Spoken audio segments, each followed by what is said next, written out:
السلام علیکم ورحمۃ اللہ وبرکاتہ۔ کیا حال ہے سب کا؟ الحمد للہ رب العالمین، نحمده ونصلی علی رسولہ الکریم، اما بعد فاعوذ باللہ من الشیطان الرجیم، بسم اللہ الرحمن الرحیم، رب اشرح لی صدری ویسر لی امری واحلل عقدۃ من لسانی یفقہوا قولی۔ کیا کیا پڑھا پھر آپ نے؟ درود شریف پڑھا اور تسبیح پڑھی اور کیا کیا؟ قرآن پاک کی سورت دہرائی۔ کس نے یاد کر لی اتنی دیر میں؟ Very good. کون سی سورت یاد کی؟ سورۃ زلزال۔ ویری گڈ، ماشاءاللہ۔ یہ 5 منٹ تو ویسے بھی گزر جاتے۔ اور کسی نے کوئی اور کام کیا اس کے علاوہ؟ تسبیحات فاطمہ پڑھی اور دعا کی اور اس کے کانٹینٹس پڑھے تھے، کیونکہ کچھ لوگ کتاب کو پہلی دفعہ پڑھیں گے۔ اس کتاب کا مقدمہ پڑھا، بہت عقل مندی کی، کیونکہ جب تک یہ نہ پتا ہو کہ کتاب کس بارے میں ہے تو اس کے اندر جو کچھ ہے وہ پوری طرح سمجھ نہیں آتا۔ اور میرے لیے یہ پاسبل نہیں کہ میں شروع سے پھر کتاب کا مقدمہ اور اس کا ابتدائیہ پڑھنا شروع کر دوں۔ تو ایک تو یہ ہے کہ آپ اس کی ریڈنگ خود کریں، دوسرے یہ ہے کہ اس کے انٹرنیٹ پہ پورے لیکچرز موجود ہیں، جتنی بھی کتاب پیچھے ہو چکی ہے، تو اس میں سے آپ ابتدائی حصہ کم از کم ضرور سن لیں، تاکہ کتاب کا موضوع اور مطلب آپ کو پوری طرح سمجھ میں آئے، اور انشاءاللہ ان سیشن سے آپ بھرپور پر فائدہ اٹھا سکیں گے۔ ہم نے یہ کتاب پچھلے سال 16 نومبر کو شروع کی تھی، اور 16 مارچ کو اس کی آخری کلاس ہوئی، اور اس کے بعد تقریباً 7 ماہ کے بعد اب دوبارہ یہ کتاب شروع کی جا رہی ہے۔ تو اللہ کرے کہ ہم خیر و عافیت کے ساتھ اس کو مکمل کر سکیں۔ کیا آپ کو آواز صحیح آ رہی ہے یا کم آ رہی ہے یا زیادہ آ رہی؟ کم؟ مجھے خود اپنے آپ کو کم آ رہی ہے۔ چلے ہم شروع کرتے ہیں۔ جس طرح بھی آپ کو جتنا بھی سمجھ آ گیا، اس سے ہمیں کیا سبق ملتا ہے؟ اس میں بہت ساری چیزیں ہوتی ہیں، اور 3 چیزیں خاص طور پر بہت اہم ہیں۔ ایک تو کتاب ہے ہی، دوسرے ماحول جس میں کتاب پڑھی جا رہی، تیسرے پڑھنے اور پڑھانے والے۔ اگر آپ الرٹ نہیں ہوں گے، آپ سونا شروع کر دیں گے، تو نتیجہ کیا ہوگا؟ مجھے بھی نیند آئے گی۔ اور اگر آپ نے دلچسپی کا اظہار کیا، توجہ سے پڑھا، تو انشاءاللہ جتنی آپ کی دلچسپی ہوگی اسی درجے کی آپ کو چیز ملے گی، کیونکہ علم جو ہوتا ہے وہ شوق کے مطابق ملتا ہے۔ جس کا جتنا شوق ہوتا ہے اس کو اتنی چیز مل جاتی۔ تو دیکھیے کہ آپ کیا لیتے ہیں۔ آپ میں سے ہر ایک سوچے کہ وہ آج کیا لے کے جانے والا ہے، اور اس ماحول کو درست کرنے میں صفوں کی درستگی، اور کوشش کریں کہ میکسیمم لوگ جو ہم نگاہوں کے سامنے آئیں تو زیادہ فائدہ اٹھائیں گے۔ جو لوگ لیٹ آئیں وہ پھر باہر چلے جائیں۔ چلیے صفحہ نمبر 279، 279، فصل 60، عقوبات قدریہ کی ذیلی اقسام۔ عقوبات عقوبت کی جمع ہے۔ عقوبت کہتے ہیں سزا کو۔ عقوبات قدریہ، قرآن مجید کی تفسیر میں آپ نے 2 لفظ پڑھے ہوں گے، شرعی اور کونی یا قدری۔ قدری کو آپ قدرتی بھی کہہ سکتے ہیں ایک طرح سے، یا قدری وہ جو چھپی ہوئی ہوتی ہیں۔ آپ نے گرامر میں پڑھا ہوگا کہ یہاں پر فاعل مقدر ہے یا ضمیر مقدر ہے، یعنی سامنے نظر نہیں آ رہا۔ عقوبات قدریہ کی 2 قسمیں ہیں۔ ایک عقوبت قلوب، یعنی دلوں کو ملنے والی سزا، دل پہ آئی ہوئی مصیبت نظر آتی۔ مثلا میرے دل میں کیا غم ہے، کیا ہم ہے، کیا رنج ہے، کیا خوف ہے، کیا تکلیف ہے، اس کا اندازہ کوئی اور نہیں کر سکتا۔ کوئی پیمانہ ہے کہ جس سے ناپ سکے؟ مثلا بخار ناپنے کا پیمانہ ہے نا، لیکن دل کی تکلیف ناپنے کے لیے کہ کس درجے کی تکلیف ہے، خصوصاً جو رنج و غم اور دیگر کیفیات ہیں، ان کو ناپنے کے لیے کوئی پیمانہ نہیں ایجاد ہوا اور نہ ہو سکتا ہے۔ وہ وہی جانتا ہے جس کے اوپر وہ گزرتی ہے۔ تو یہ تکلیفات یا یہ عقوبات جو ہیں انسان کے دل پر وارد ہوتی ہیں، دل پر ان کا اثر ہوتا ہے۔ یہ نفوس انسانی کے لیے ہے، یعنی انسانوں کے نفس کے لیے ہے. کیا بھینس کے دل میں بھی کوئی تکلیف ہوتی ہے یا گدھے کے اندر بھی کوئی ایسے احساسات ہوتے ہیں؟ بہت محدود پیمانے پر، اپنے بچوں کے لیے، خود اپنی ذات کے لیے تھوڑا بہت، لیکن اس سے زیادہ نہیں، وہ بہت لمیٹڈ. لیکن انسان کو اللہ تعالیٰ نے ذی عقل بنایا ہے، ذی شعور بنایا ہے، احساسات اور جذبات والا بنایا ہے. اس بنا پر جس درجے کے اس کے احساسات ہوتے ہیں اسی درجے کی اس کے اندر تکالیف ہوتی ہیں، یا پھر خوشی اور مسرت کا احساس بھی ہوتا ہے. یہ نہیں کہ صرف عقوبات ہی ہوتی ہیں یا سزائیں ہی ہوتی ہیں یا دکھ درد ہی ہوتے ہیں، بلکہ انبساط، شرح صدر، خوشی، اطمینان، سکون اور سکینت بھی ہوتی ہے. تو کہتے ہیں کہ یہ نفوس انسانی کے لیے ہے جو انسان کے قلب سے وابستہ ہے، یعنی دل کے ساتھ متعلق ہے. دوسری عقوبت ابدان و اموال ہے. ابدان یعنی بدن کی جمع، جسم، اور اموال یعنی مال. وہ مصیبتیں جو جسم اور مال پہ آتی ہیں، جسمانی مثلا بیماریاں وغیرہ، اور مال پہ جیسے مال کا ضائع ہونا یا نقصان ہونا. جو عقوبت قلوب کے لیے ہے، یعنی دل کی جو عقوبت ہے، اس کی دو قسمیں ہیں. اس کی دو قسمیں ہیں. ایک مثبت غم و الم کی شکل میں ہے، اس کی ضرب قلب پہ پڑتی ہے. دوسری وہ جس سے اس کا وہ مادہ ہی منقطع ہو جاتا ہے، جس سے قلب کی حیات اور اصلاح وابستہ ہے. یعنی یا تو چوٹ لگے گی اور آپ رنج و غم میں مبتلا ہوں گے اور آپ کے احساسات تیز ہو جائیں گے اور آپ جاگ اٹھیں گے اور آپ ہوش میں آ جائیں گے، اور کیا ہوگا اس سے؟ سبق سیکھیں گے. کوئی مثلا کسی کی کوئی بات آپ کو بہت بری لگ جاتی، آپ کی آنکھوں میں آنسو آ جاتے ہیں، آپ کے قلب پر کیا ہوا؟ ضرب لگی. یہ لکھا ہے نا. اور یہ ضرب جو ہے یا یہ چوٹ جو ہے، یہ جو کسی بندے سے آپ کو لگی، یہ یا تو مثبت ہوگی یا منفی ہوگی. مثبت کس شکل میں ہوگی؟ کہ جب آپ کو رنج پہنچا، آپ نے اپنے رب کو یاد کیا، آپ کو اپنی غلطی کا احساس ہوا، آپ نے توبہ استغفار شروع کر دی، آپ اللہ کی طرف راجع ہو گئے اور آپ کی اصلاح ہو گئی. آئی تو تھی مصیبت، لیکن مصیبت ذریعہ بنی کس کا؟ دنیا میں ہی توبہ کر لینے کا. مثلا کوئی آپ کا دل دکھاتا ہے اور آپ کو رونا آتا ہے، تو اس وقت اگر آپ کا دل جاگ اٹھے تو آپ کیا سوچ سکتے ہیں کہ میں نے بھی تو کسی کا دکھایا ہوگا. آپ کو فوراً کوئی بات یاد آ جاتی ہے، ایک دم فلیش ہو جاتا ہے، اوہ فلاں جگہ بھی ایسی سچویشن ہوئی تھی، جو آج اس نے میرے ساتھ کیا ہے وہ میں نے بھی کل کسی کے ساتھ کیا تھا. اور اسی لمحے آپ کیا کہتے ہیں؟ لا الہ الا انت سبحانک انی کنت من الظالمین. پھر آپ بلیم گیم نہیں کرتے کہ دوسرے کے اندر ہی نقص نکالنے لگے اور اس کو بلیم کرنے لگے یا غیبت کرنے لگے، یا پھر آپ ایسا رونا دھونا کرنے لگے جس کا کوئی نتیجہ نہ نکلے. تو یہ تکلیف کیا ہے؟ بندے کے حق میں خیر اور بھلائی ہے. اس لیے اس کو انہوں نے کیا کہا؟ مثبت غم و علم. دوسری وہ جس سے اس کا وہ مادہ ہی منقطع ہو جاتا ہے، یعنی چوٹ لگتی ہے اور انسان تھوڑی دیر کے لیے اس کو تکلیف ہو جاتی ہے اور پھر کہتا ہے ہاں ایسا تو ہوتا ہی رہتا ہے، اور پھر وہ بے حس ہو جاتا ہے. پھر ایک اور چوٹ لگتی ہے تو وہ پہلے سے بڑا، جس کو کہتے ہیں نا ڈھیٹ ہو جاتا ہے، پھر اور ڈھیٹ ہو جاتا ہے. لہذا کوئی چوٹیں اور رنج اور غم اور دکھ اس کو کچھ اثر نہیں کرتے اور وہ کسی چیز سے سبق نہیں لیتا. یہ کیا ہے؟ یہ عقوبت، یہ سزا کیسی ہے؟ منفی ہے، جس سے اس کا نقصان ہو جاتا ہے. تو کہتے ہیں کہ دوسری وہ جس سے اس کا وہ مادہ ہی منقطع ہو جاتا ہے، جس سے قلب کی حیات اور اصلاح وابستہ ہے. یعنی اصلاح جو ہے اور زندگی قلب کی ختم ہو جاتی ہے، دل بے حس اور مردہ ہو جاتا ہے. اتنی بات سمجھ آ گئی؟ تھوڑی سی ٹیکسٹ مشکل ہے، تھوڑے مفہوم ذرا سے سمجھنے مشکل ہے، لیکن اتنے بھی نہیں کہ آپ نہ سمجھ سکے.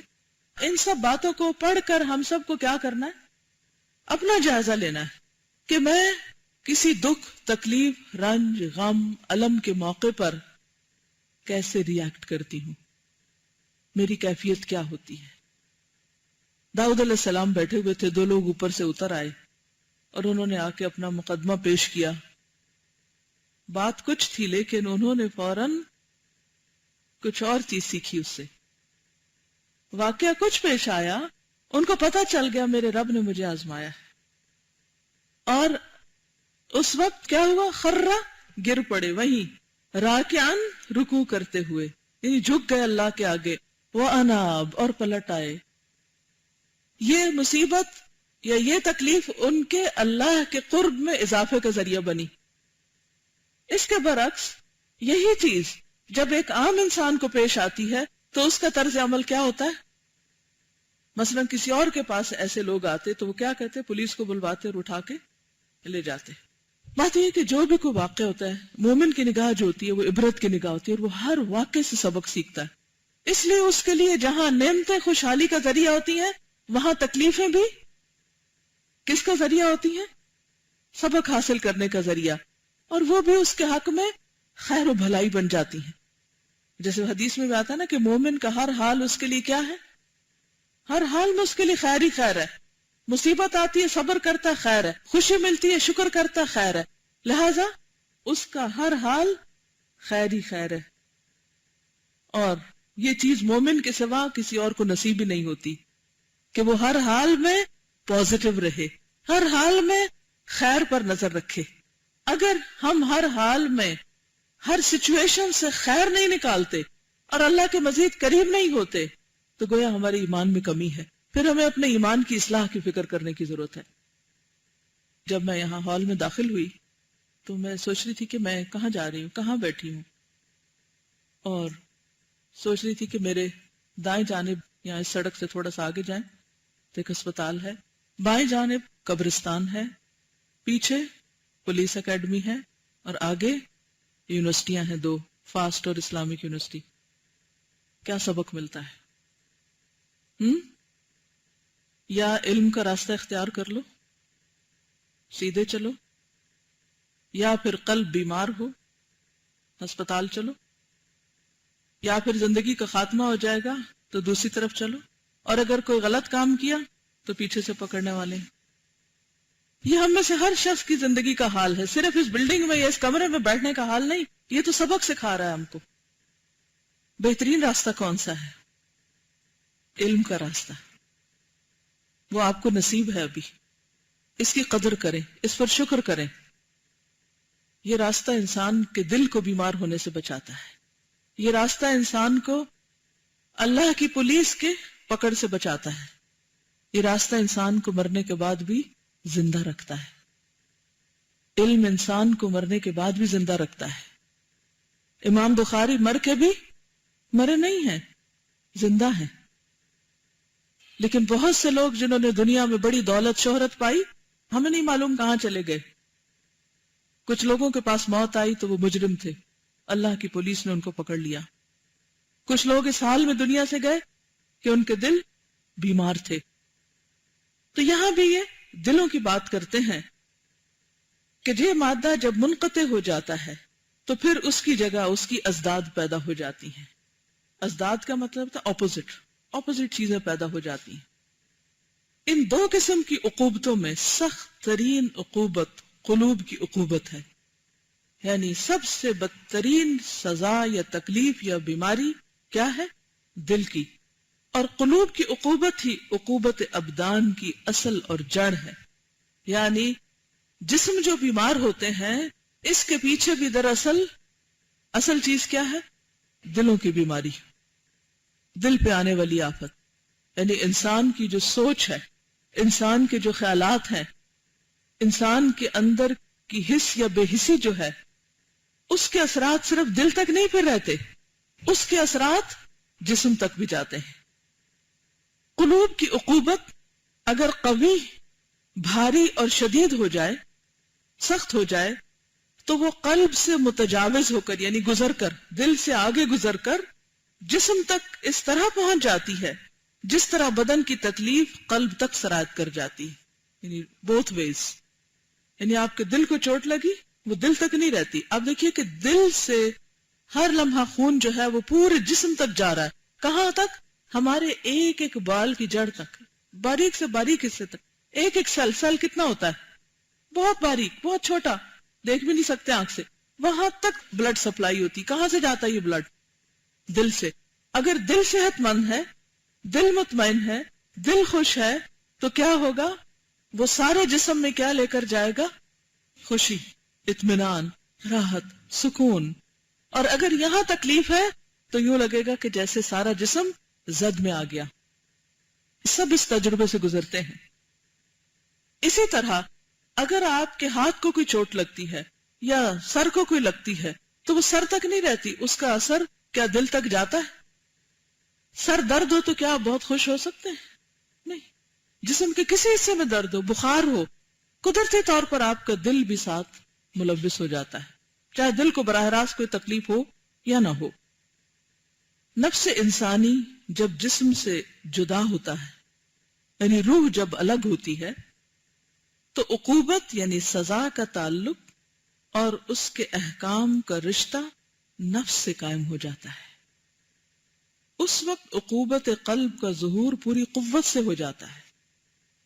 یعنی جسم تو چلا گیا, ساری تکلیف مصیبت اب کس پہ آ پڑی؟ دل پہ آ پڑی, نفس پہ آ پڑی, اور بالکل علانیہ اس کا ظہور ہونے لگتا ہے. اسی عقوبت کا نام عذاب قبر ہے. بہت سے لوگ یہ سوال کرتے ہیں نا کہ قبر کے اندر جسم تو مٹی بن جاتا ہے, اور ہم نے تو کبھی نہیں دیکھا کہ وہ جسم جو ہے وہ آگ میں کہیں تپ رہا ہو, تو پھر کس قسم کا عذاب ہے؟ وہ عذاب کس کو محسوس ہوتا ہے؟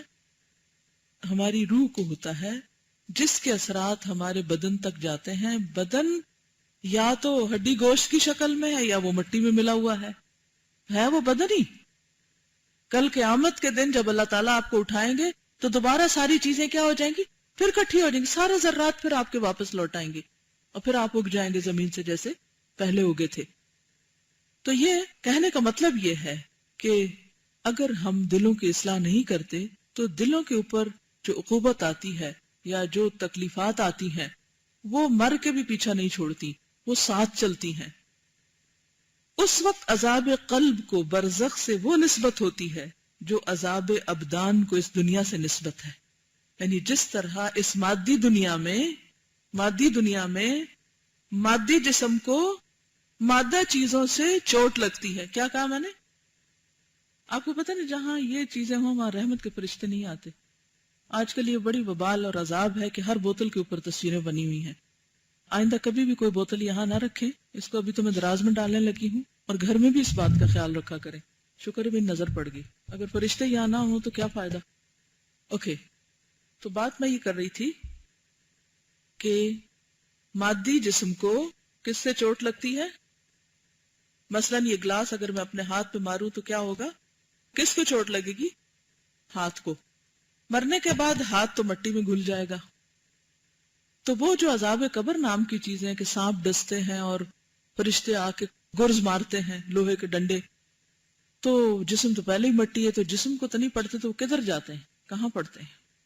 وہ ایک طرح سے جو کچھ بھی ہوتا ہے, ایک تو کہ غیب کا علم ہے, ہم اس سے بے خبر ہیں, ہم اس کی اصل حقیقت نہیں جانتے, لیکن علماء نے مختلف طرح اس کی تشریح کی, جس میں سے ایک تشریح یہ ہے کہ وہ ساری کیفیات دراصل عقوبت بدن کی بنسبت عقوبت قلب کے ساتھ منسلک ہو جاتی ہیں.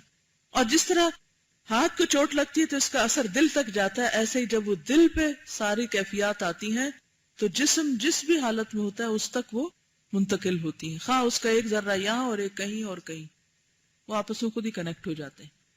کیونکہ صحیح عقیدہ کیا ہے؟ عذاب قبر روح اور جسم دونوں پر ہوتا ہے.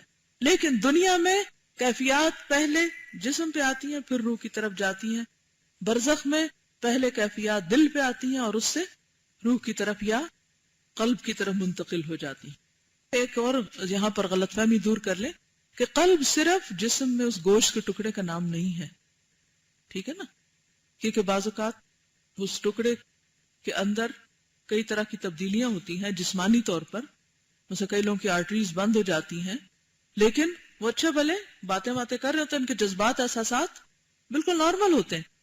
تو وہ تو ایک چیز ہے جس کے اندر وہ ساری چیزیں کنیکٹ کر دی گئی. وہ کنیکشن کس طرح کے ہیں اس کی اصل حقیقت اللہ ہی بہتر جانتا ہے, لیکن بہرحال یہ مفہوم سب کو معلوم ہے, کیونکہ قرآن مجید میں یا ہمارے